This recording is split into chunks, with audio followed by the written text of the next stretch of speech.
জঙ্গলে এক টুনি পাখি তার মেয়ে টুনটুনের সাথে বাস করত।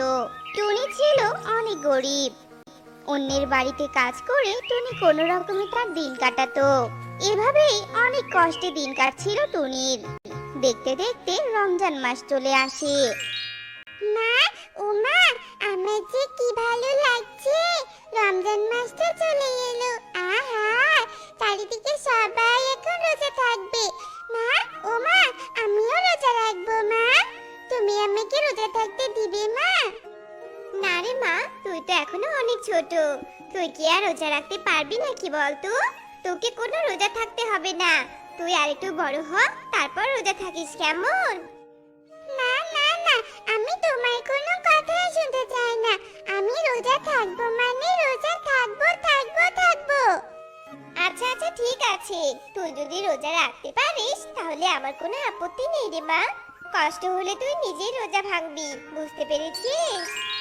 ইয়ে, আমিও রোজা থাকবো, কি মজা কি মজা। এভাবেই টুনটুন খুশিতে আত্মহারা হয়ে যায়। এদিকে টুনি মনে মনে বলতে থাকে, হায় আল্লাহ, আমি না হয় না খেয়ে রোজা রাখতে পারবো, কিন্তু আমি মেয়েটাকে কি খেতে দিব? ঘরে তো কোনো খাবার নেই, সামান্য একটু ভাত আছে, আমি বরং পানি ঢেলে দিয়ে রাখি ভাতে। এরপর টুনি মেয়েকে আর কিছুই বুঝতে দেয় না। এভাবেই সেই দিনটি কেটে যায়। টুনটুন সেহরিতে টুনির আগেই ঘুম থেকে উঠে পড়ে আর ওর মাকে ডাকতে থাকে, মা, ও মা, তুমি সেহরিতে খাবে না? মা, উঠে পড়ো উঠে পড়ো, ওঠো ওঠো মা। মেয়ের ডাকে টুনির ঘুম ভেঙে যায়। ও বাবা, সময় যে আর কাটছে না, যাই খেলার মাঠে গিয়ে সবার সাথে একটু খেলে আসি। এরপর টুনটুন খেলার মাঠে চলে যায় আর গিয়ে দেখে যে খেলার মাঠে কেউ নেই। এরপর টুনটুন সুখীদের বাড়িতে পারুলকে ডাকতে যায় আর গিয়ে দেখে পারুল কোথায় যাওয়ার জন্য তৈরি হচ্ছে। কিরে পারুল, তুই আজ খেলবি না? চল না খেলার মাঠে চল, খেলবো। তুই কি রে টুনটুন, জানিস না সামনে ঈদ? আমি আজকে মায়ের সাথে ঈদের শপিং এ যাব। মা আমাকে বলেছে আমাকে সুন্দর লাল জামা, লাল জুতো কিনে দিবে। তুই কিনবি না নতুন জামা? তোকে কি বলছি, তোকে বলে আর কি হবে বল, তোরা যে গরিব, তুই আবার নতুন জামা কিনতে পারবি? পারুলের কথা শুনে টুনটুন ভীষণ মন খারাপ করে আর মন খারাপ করে, কি রে মা, তুই এভাবে কাঁদছিস কেন? ইফতারের সময় হয়ে আসছে, তুই আয়। খাবো না, খাবো না আমি তোমার সস্তা ইফতার, রোজ রোজ আমার আর এসব খেতে ইচ্ছে করে না। তুমি আমাকে কবে নতুন জামা জুতো কিনে দিবে বলো তো? সবাই নতুন জামা জুতো কিনেছে, শুধু আমি চেয়ে দেখছি, আমার তো নতুন জামা জুতো নেই। কাঁদিস না মা, কাঁদিস না, আমি কাল কাকলি মালকিনকে বলবো আমাকে আমার মাইনে দিতে, তারপর আমি তোকে নতুন জামা কিনে দিব। সত্যি বলছি তুমি মা? হ্যাঁ, আমি সত্যি বলছি, এবার চোখের জল মুছে দে তো মা। মায়ের কথায় টুনটুন অনেক খুশি হয়। পরের দিন টুনি কাকুলি কাকের বাড়িতে কাজে যায় আর গিয়ে দেখে কাকুলি অনেকগুলো ঈদের শপিং করে এনেছে। কি রে হাগুড়ি, কি দেখছিস? যা কাজ কর। মালকিন, আমার মাইনেটা যদি দিতেন তাহলে মেয়েটাকে নতুন একটা জামা কিনে দিতাম। মাইনে নিবে বলি? এখনো কি মাস শেষ হয়েছে নাকি যে মাইনে চাইছিস? একদম ঈদের আগের দিন মাইনে পাবি, যা ভাগ। কাকুলের কথা শুনে টুনি অপমানে চোখের জল ফেলতে থাকে। দেখতে দেখতে ঈদ চলে আসে আর কাকুলি টুনিকে মাইনে দেয়। এরপর টুনি খুশি মনে একটা দোকানে যায় আর টুনটুনের জন্য একটা সাদা জামা কেনে। এরপর টুনি এতটাই খুশি ছিল যে সে রাস্তা ভালো করে না দেখে যেই না রাস্তা পার হতে ধরে অমনি টুনি অ্যাক্সিডেন্ট করে আর সেখানেই মারা যায়। আর টুনির মৃত্যুর খবর শুনে টুনটুন দৌড়ে সেখানে আসে আর এসে দেখে টুনি রক্তাক্ত অবস্থায় রাস্তায় পড়ে আছে। মা, ও মা, তুমি চোখ খোলো মা, তুমি চোখ খোলো, তুমি এভাবে আমাকে ছেড়ে চলে যেতে পারো না মা। ওঠো না মা, ওঠো। হায় আল্লাহ, সব হয়েছে আমার ঈদে যাবার জন্য। সব আমার দোষ, সব আমার দোষ।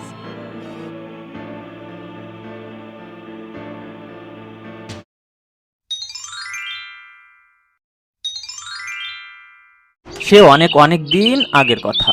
এক জঙ্গলে গাছের উপর থাকতো এক টুনি আর তার ছোট্ট দুটি ছানা। টুনি তার ছানাদের নিয়ে খুব সুখেই দিন কাটাচ্ছিল, কিন্তু একদিন টুনির বাসার উপর নজর পড়ল এক পাজি শিয়ালের। আরে, টুনির বাসায় দেখছি দুটো ছানা আছে। যাই, টুনিকে বোকা বানানোর চেষ্টা করি। বাহ, কি নাদুস নুদুস ছানা!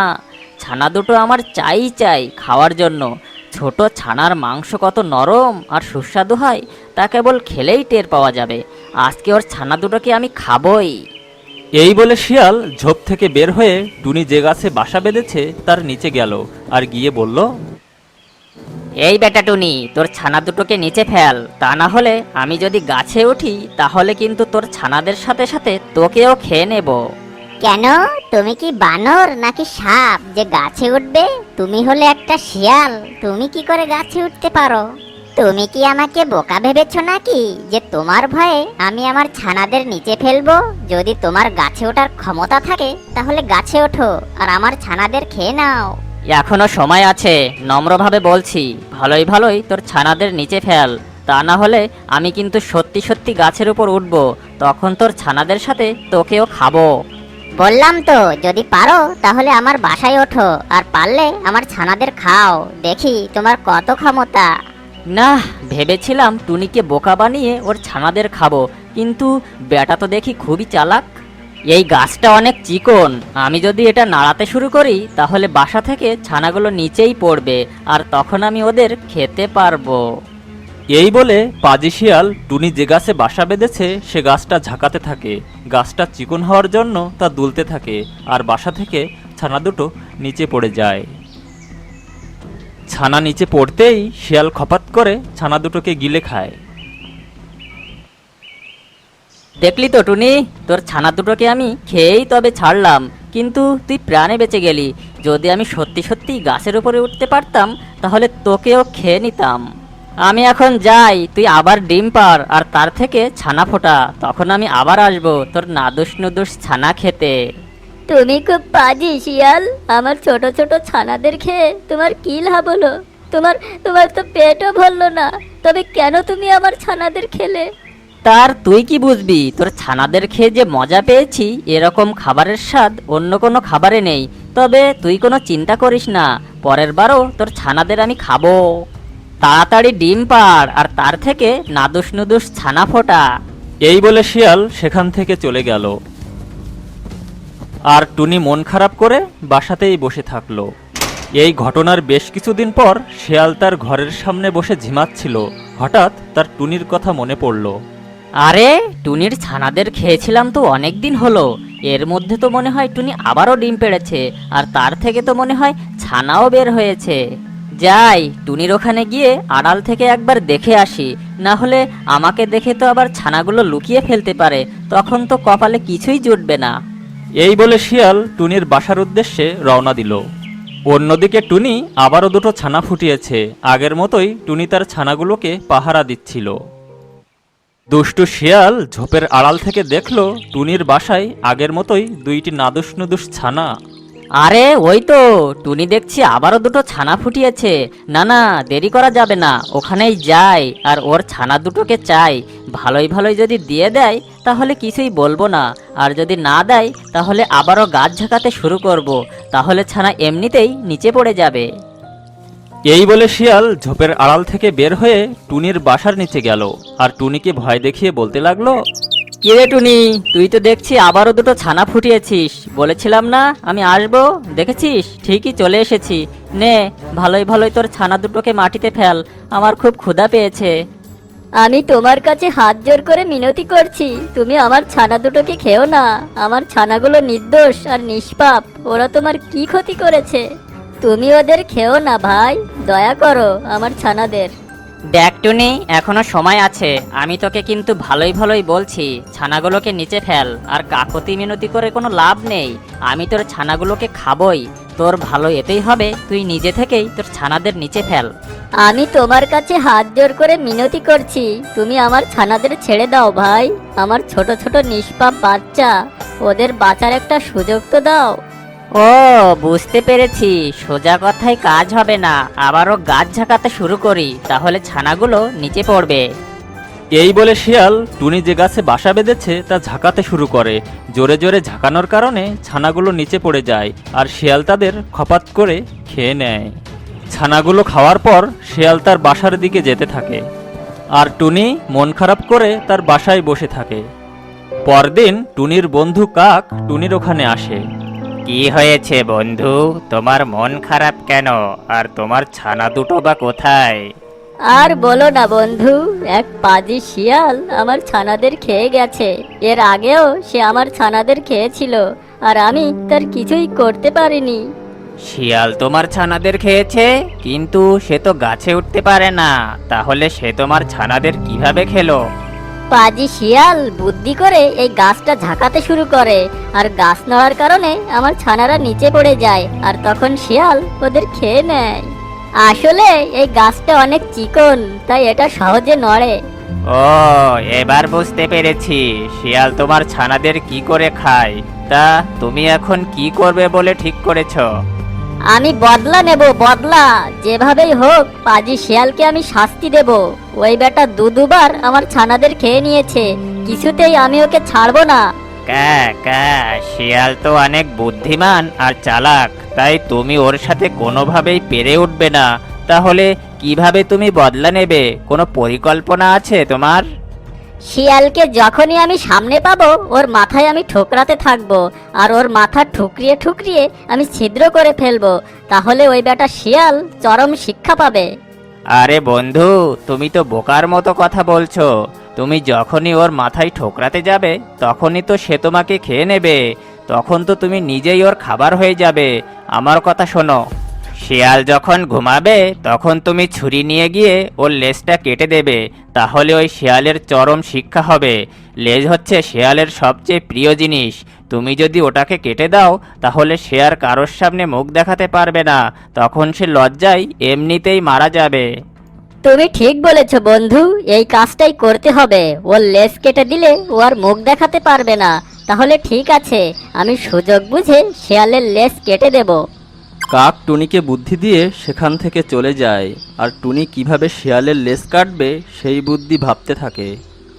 কাক বন্ধু আমাকে সঠিক বুদ্ধি দিয়েছে, এতে আমার তো কোনো ক্ষতি হবে না, আর পাজি শিয়াল তার অপরাধের সাজা পাবে, আরও লজ্জায় এ বন ছেড়ে চলে যাবে। এখন যাই, গিয়ে একটা ছুরির ব্যবস্থা করি, তারপর ছুরি দিয়ে শিয়ালের লেজ কেটে দেব, তাহলে শিয়াল পাবে তার উচিত সাজা।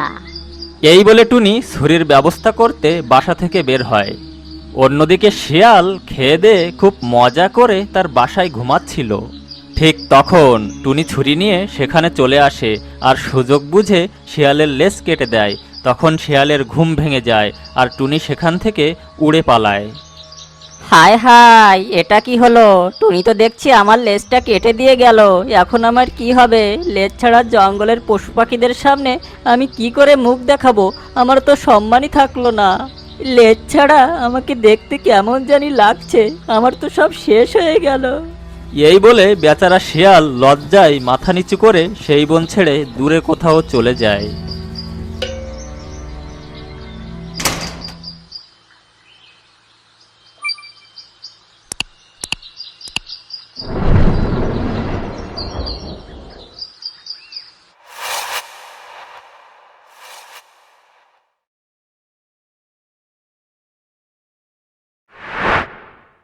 মধুপুর জঙ্গলে ছিল অনেক পশু পাখি।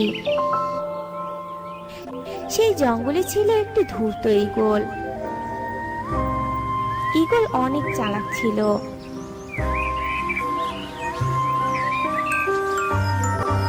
মা মা ও মা, চলো না আজ আমরা মাসি বাড়িতে বেড়াতে যাই। অনেকদিন তো হলো কোথাও ঘুরতে যাই না, চলো না মা। হ্যাঁ রে শালু মা, তোর হঠাৎ আবার টিয়ের বাড়িতে যেতে ইচ্ছে হলো কেন রে? বারে, আমি বুঝি বেড়াতে যেতে পারি না? তুমি আমাকে বেড়াতে নিয়ে যাও না। তারপর শালিক ও মেয়ের বায়না দেখে টিয়ের বাড়িতে বেড়াতে যায়। এভাবেই বেশ কয়েকদিন কেটে যায়। সব পাখিরা তাদের ছানাদের নিয়ে এভাবেই দিন কাটাচ্ছিল। ওই জঙ্গলের দুষ্ট ঈগলের এসব দেখে খুব হিংসে হতো। এইসব পাখিদের ছানারা তো অনেক নাদুস নুদুস, দেখলেই খেতে ইচ্ছে করে। কিন্তু আমি তো চাইলেই এদের খেতে পারবো না। আমি যদি ছানাদের খেতে গিয়ে ওদের কাছে ধরা পড়ে যাই, তাহলে তো আমার আর রক্ষা নেই। ওরা সবাই আমাকে মেরেই ফেলবে। না, আমি বরং এক কাজ করি, আমি একটি পাঠশালা দিব, যেখানে ওরা নিজেরাই ওদের ছানাকে নিয়ে আমার কাছে আসবে, আর আমি সুযোগ বুঝে ওই ছানাদের খেয়ে নেব। এ কথা বলে কয়েকদিনের মাঝেই ঈগল একটি পাঠশালা খোলে আর সব পাখিদের খবর দেয় যেন সবাই সবার ছানাদের ওর পাঠশালায় ভর্তি করিয়ে দেয়। কাকুলি, শুনেছো? শুনলাম ঈগল নাকি পাঠশালা খুলেছে, আর সবাই তাদের ছানাদের সেখানে ভর্তি করাচ্ছে। তো তুমি তোমার কুহুকে নিয়ে ভাবলে কিছু? হ্যাঁ গো, আমিও ভেবেছি কুহুকেও আমি সেখানেই ভর্তি করিয়ে দিব। শালিক নাকি কাল শালুকে ভর্তি করিয়েছে। তো টুনি বোন, তোমার টুনটুনেরও তো বয়স হয়েছে স্কুলে যাওয়ার, তুমিও ভর্তি করে দাও টুনটুনকে। হ্যাঁ, তোমরা সবাই যদি তোমাদের ছানাদের ভর্তি করিয়ে দাও, তাহলে আমারও আপত্তি কিসের? আমিও তাহলে টুনটুনকে ভর্তি করিয়ে দিব। কিন্তু আমি ওই ঈগলকে একটুও ভরসা পাচ্ছি না, কেন জানি মনটা ঘুরছে। এই ঈগলের অন্য উদ্দেশ্য নেই তো আবার? আরে টুনি, তুমি এত ভেবো না তো। ঈগল তো ভালো উদ্যোগ নিয়েছে, আমাদের ছানাদের শিক্ষিত করবে। তুমি অত না ভেবে বাড়ি চলে যাও, কাল আবার পাঠশালায় যেতে হবে ছানাকে নিয়ে। ঠিক আছে, তুমি যখন বলছো, আমিও তাহলে আর কথা বাড়াবো না, আমার ছানাকে ওই স্কুলেই ভর্তি করিয়ে দিব। আর পরের দিন সবাই সবার ছানাদের ঈগলের পাঠশালায় ভর্তি করিয়ে আসে। এভাবে বেশ কয়েকদিন কেটে যায়। ছানারা অনেক ভালোভাবে ঈগলের পাঠশালায় পড়ছিল। ঈগল কখনো ছানাদের মায়েদের পাঠশালায় আসতে দিত না, এই বলে যে মায়েরা পাঠশালায় এলে ছানাদের পড়াশোনার ক্ষতি হবে। তাই ছানারা পাঠশালায় পড়াশোনা শেষ করে একাই বাড়ি ফিরে যেত। একদিন পড়ানো শেষ করে ঈগল শালিকের ছানা শালুকে চুপ করে আড়ালে নিয়ে যায়। শালু, আজ তো পড়ানো শেষ হলো, তুমি বাসায় যাবে না কেমন? কারণ তোমার মা বলেছে আজ তোমাকে নিতে আসবে। আর শোনো, আমি যে তোমাকে কথা বলেছি, তুমি তোমার বন্ধুদের বলবে না, কেমন? ঠিক আছে ম্যাম, আমি কাউকে কিচ্ছু বলবো না। এরপর ছুটির পর সব ছানারা বাসায় চলে যায়, কিন্তু শালু আর বাসায় ফিরে আসে না। তখন শালিক পাখি অনেক চিন্তায় পড়ে যায়। অন্যদিকে দুষ্ট ঈগল শালুকে একা পেয়ে খেয়ে ফেলে। শালিক ওর ছানাকে না পেয়ে কুহুর কাছে যায়। কুহু, আমার শালু এখনো বাড়িতে ফিরেনি, তুমি কি আমার মেয়েকে দেখেছো? না মাসি, আমি তো ছুটির পর বাড়িতে এসেছি, শালু কি বাড়িতে আসেনি? না রে মা, আমার মেয়েটা তো আমাকে না বলে কোথাও যায় না, তাহলে আজ কি হলো কে জানে। এ কথা বলে শালিক ঈগলের কাছে যায়। ঈগল ভাই, আমার মেয়েটা আজ বাসায় যায়নি, আমার মেয়েটা কোথায় গেছে তুমি কি জানো? না তো, আমি তো ওদের ছুটির পর বাড়ি পাঠিয়ে দিয়েছি, তোমার শালু হয়তো কোথাও গিয়েছে। ঈগলের এমন কথা শুনে শালিক হতাশ হয়ে যায় আর বাড়ি ফিরে আসে। এভাবে 2-3 দিন কেটে যায়। শালিকর মেয়ের শোকে পাথর হয়ে যায়। আমার মেয়ে, তুই তোর মাকে ছেড়ে কোথায় গেলি মা? ফিরে আয় মা তুই, আমি তোকে যারা অসহায় মা। শালিকর মেয়ের জন্য অনেক কাঁদতো। এভাবে প্রতিদিন পাখির ছানারা পাঠশালা থেকে উধাও হয়ে যেত। হারিয়ে যাওয়া বাচ্চারা কখনো ফিরে আসতো না। আসবে কি করে? দুষ্টু ঈগল তো ভুলিয়ে ভালিয়ে ছুটির পর ছানাদের খেয়ে ফেলতো। আর মায়েরা যখন ঈগলের কাছে ছানার খোঁজ করতে যেত, তখন ঈগল তা অস্বীকার করত। আমার সোনা মেয়েটা তো আর ফিরে এলো না। আমি জানি না আমার মেয়ের সাথে কি অন্যায় হয়েছে, কিন্তু এখন তো দেখছি আমার মতো সব ছানারাই উধাও হয়ে যাচ্ছে। আমার কুহু, আমার মেয়েটাও হারিয়ে গেল। আমি আমার মেয়েকে ছাড়া কিভাবে বেঁচে থাকবো? আমার মনে হয় আমাদের সাথে কেউ চক্রান্ত করছে। আমাদের এর রহস্য বের করতেই হবে। আমারও মনে হয় এর পেছনে দুষ্ট ঈগলের কোনো চক্রান্ত আছে, কারণ আগে কখনো তো আমাদের সাথে এমনটা হয়নি। ওই ঈগলের পাঠশালায় যাওয়ার পরই আমাদের ছানারা উধাও হয়ে যাচ্ছে। তাহলে উপায় কি? ওই ঈগলকে ধরবো কিভাবে আমরা? কাল যখন ঈগল ছানাদের ছুটি দেবে, তখন আমরা আড়াল থেকে সবটা খেয়াল রাখবো।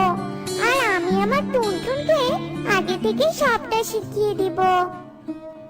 তারপর ঈগল যখন পড়াচ্ছিল, তখন টুনটুনি চুপি চুপি ঈগলের ঘরে ঢোকে আর ছানাদের পালক পড়ে থাকতে দেখে। শয়তান ঈগল, এই ব্যাপার!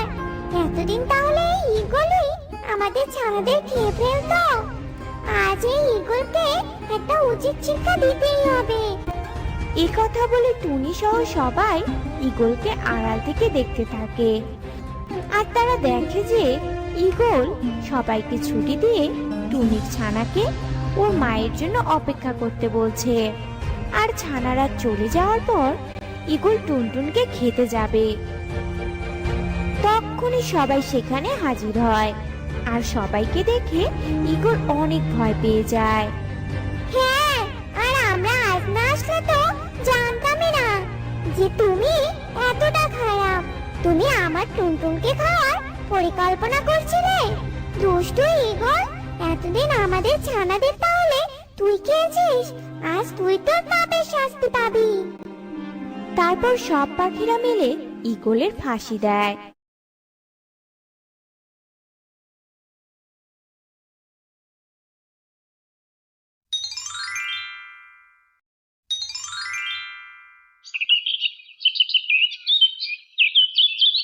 সুন্দরবন জঙ্গলে একটি হাঁস ডিমে পা দিচ্ছিল। উফ, এই অসময় আমার জল তেষ্টা পেল কেন? আমি তো একটু আগেই ডিমে পা দিতে বসলাম। তোর বাবা ভালোই লাগে না। যাই তাড়াতাড়ি পানি খেয়ে আসি। নদীটা আবার সে কত দূরে। এরপর হাঁস পানি খেতে চলে যায়। হাঁসটা কিছুদিন আগে ডিম দিয়েছে, আর বাচ্চা ফোটানোর জন্য সে ডিমে তা দেওয়া শুরু করেছে। আর অন্যদিকে পেটে বড্ড ব্যথা হচ্ছে, আর সহ্য করতে পারছি না। আমার এখনই ডিম দিতে হবে। কেন যে খাবার খুঁজতে এই জঙ্গলে আসলাম, এখন আমি কোথায় ডিম দিব? এসব কথা বলে টুনি পাখিটা সামনের দিকে এগোতে লাগে। হঠাৎই টুনি পাখি হাঁসের বাসাটা দেখতে পায়। ওই তো একটা বাসা দেখা যাচ্ছে, ওখানে না হয় ডিম দিব, আর ডিমটা নিয়ে পরে বাসায় চলে যাব। এই কথা বলে টুনি পাখি হাঁসের বাসায় যায়, আর হাঁসের বাসাতেই ডিম দেয়। ডিম দেওয়া শেষ হতে না হতে একটি দানব ঈগল এসে টুনি পাখিটাকে তুলে নিয়ে যায়। দয়া করে ছেড়ে দাও বলছি, আমাকে আমাকে ছেড়ে দাও।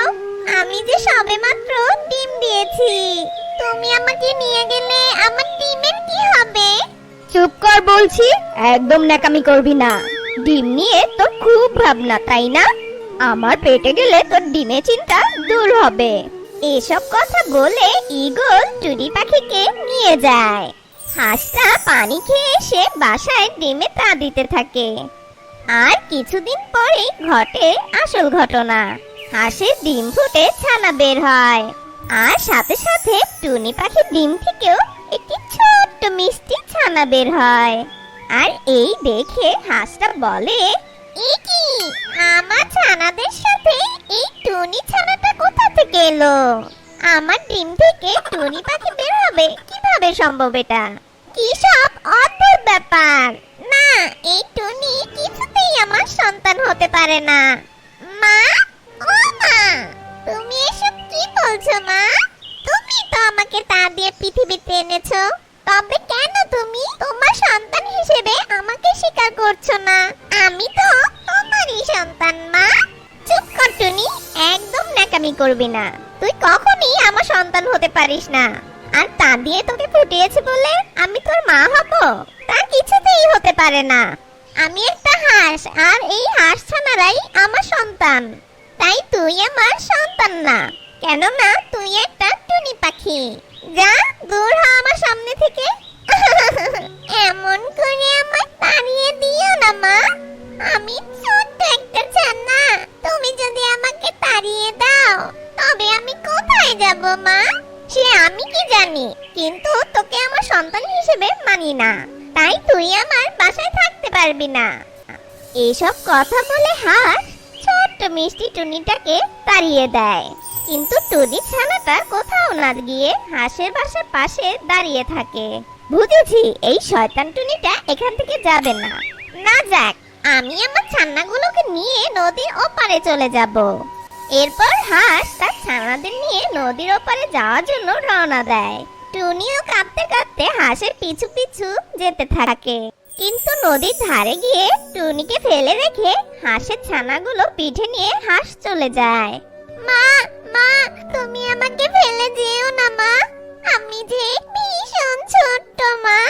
তুমি যদি আমার মা না হও তবে কে আমার মা? বলে যাও মা আমাকে। আমাকে একা রেখে যেও না মা। আমি যে সাঁতার কাটতে পারি না মা। টুনির এসব কথাতে হাঁসের কিছু যায় আসে না। হাঁস তার ছানাদের নিয়ে নদী পার হয়ে যায়। ছোট্ট টুনি ছানাটা নদীর পাশে বসে কান্না করে। এভাবে চোখে জল ফেলে কোনো লাভ নেই। মা যেহেতু আমাকে সন্তান হিসেবে অস্বীকার করেছে, তাহলে আমাকেই খুঁজে বের করতে হবে আমার মাকে। কে আমার আসল মা? কোথায় আমার মা? মা, তুমি কোথায়? এরপর টুনি ছোট্ট ছানা তার মাকে খুঁজতে থাকে, আর জঙ্গলের মধ্যে গুটি গুটি পায়ে হাঁটতে থাকে। হঠাৎ টুনি ছানার সাথে লুসি পায়রার দেখা হয়। কে গো তুমি, ছোট পাখি? জঙ্গলে একা একা ঘুরছো কেন? কোথায় তোমার মা? আমিও তো সেটাই খুঁজছি আন্টি। আমার মা কোথায়? কোথায় আমার মা? আমার আসল মাকে। আচ্ছা, তুমি আবার আমার মা নও? না গো ছোট্ট ছানা, আমি তোমার মা নই। আমার পায়রা ছানা আছে, আমি পায়রা ছানার মা। তুমি যদি আমার মা না হও তাহলে কে আমার মা? কোথায় আমার মা? বলো না আন্টি, কোথায় আমার মা? তুমি কি আমার মাকে চিনো? না গো ছোট্ট ছানা, আমি তো জানি না তোমার মাকে। আর তোমার মাকে আমি চিনবো কিভাবে বলো তো? আচ্ছা ঠিক আছে, তুমি তোমার মাকে খোঁজো, আমি চললাম। আমার ছানা যে আমার জন্য অপেক্ষা করছে। এসব কথা বলে লুসি পায়রা সেখান থেকে চলে যায়। টুনির ছোট্ট ছানাটা আবারও কাঁদতে কাঁদতে সামনের দিকে এগোতে লাগে, কিন্তু ক্ষুধায় আর তৃষ্ণায় টুনির ছোট্ট ছানাটা নিস্তেজ হয়ে যাচ্ছে। উফ, বড্ড ক্ষুধা পেয়েছে, আর পানির তৃষ্ণায় গলাটা শুকিয়ে কাঠ হয়ে গেছে। আমার তো মা নেই, আমাকে এখন কে খেতে দিবে? এসব কথা বলে টুনি ছোট্ট ছানাটা অনেক কান্না করে। ঠিক সেই সময় ওই রাস্তা দিয়ে কাকলি কাক যাচ্ছিল। এই যে শুনছো? একটু দাঁড়াও, দাঁড়াও বলছি। শুনে যাও আমার কথাটা, একটু শোনো। এই শোনো, তুমি কি আমার মা? কে রে তুই? আমায় এমন করে ডাকলি? আমি একটা শুভ কাজে যাচ্ছিলাম। আর আমি তোর মা হতে যাব কেন? হ্যাঁ, তুই কি তোর মাকে চিনিস না নাকি? সত্যি বলেছ, আমি আমার মাকে খুঁজে পাচ্ছি না, আর আমি আমার মাকে চিনিও না। তাই তো আমার মাকে আমি খুঁজছি, কিন্তু আমার বড্ড খিদে লেগেছে, আর খিদেতে আমি হাঁটতে পারছি না। তুমি কি আমাকে একটু খাবার দিবে? কি ঢং দেখাচ্ছে! আমি তোকে খাবার দিব কেন? আমার কি খাবার বেশি হয়েছে? এমনিতে তুই আমাকে ডেকে আমার সময়টা নষ্ট করে দিলি। যত সব ঝামেলা একটা। এ কথা বলে কাকুলি কাক টুনির ছোট্ট ছানাকে একটা লাথি মেরে সেখান থেকে চলে যায়। আর অসহায় টুনির ছানা কাকুলি লাথি খেয়ে অনেক দূরে ছিটকে পড়ে, আর তার দুঃখ আরো বেড়ে যায়। টুনি ছোট্ট ছানাটা একটা নদীর কাছে গিয়ে গাছের নিচে বসে কান্না শুরু করে। আমার সাথে কেন এমন হলো? কোথায় আমার মা? কোথায় আমার বাবা? আমার সাথে কেন এমন হলো? একজন আমাকে তা দিয়ে ফোটালো, কিন্তু সে আমাকে তার সন্তান হিসেবে মেনেই নিল না। সে বলল যে আমি তোর মা নই, তুই আমার সন্তান না। নিজেই যখন মাকে খুঁজতে গেলাম, তখন খিদের জ্বালা আর অন্যদের ধিক্কার নিয়ে আমার দুঃখ আরো বেড়ে গেল। আমি যখন আমার মাকে খুঁজে পাচ্ছি না, তাহলে আমার বেঁচে থেকে কি লাভ? মা, তুমি কোথায় আছো? তুমি কি বেঁচে আছো না মারা গেছো? মা, মা, আমার খুব ক্ষুধা পেয়েছে, তুমি কোথায় মা? আমার এই ক্ষুধা জ্বালা আর ভাল লাগছে না, আমি এখন মরেই যাব। এ কথা বলে টুনি ছোট্ট ছানাটা আত্মহত্যা করার জন্য নদীর কাছে যায়। যেই না টুনি ছোট্ট ছানাটা নদীতে লাফ দিতে যাবে, তখনই সেই পাশে থাকা গাছটা বলে ওঠে, এই টুনি ছোট্ট ছানা, তুমি কি করতে চাচ্ছ? আত্মহত্যা কোনো সমস্যার সমাধান হতে পারে না। আমি সবই বুঝলাম, কিন্তু আমি অবাক হচ্ছি, তুমি একটা গাছ হয়ে কিভাবে কথা বলছো? অবাক হয়েও না ছোট্ট টুনি ছানা, আমি একটি জাদুর গাছ। আমি আমার জাদু শক্তি দ্বারা অনেক কিছু করতে পারি, আর আমি তোমার সব কথা শুনেছি।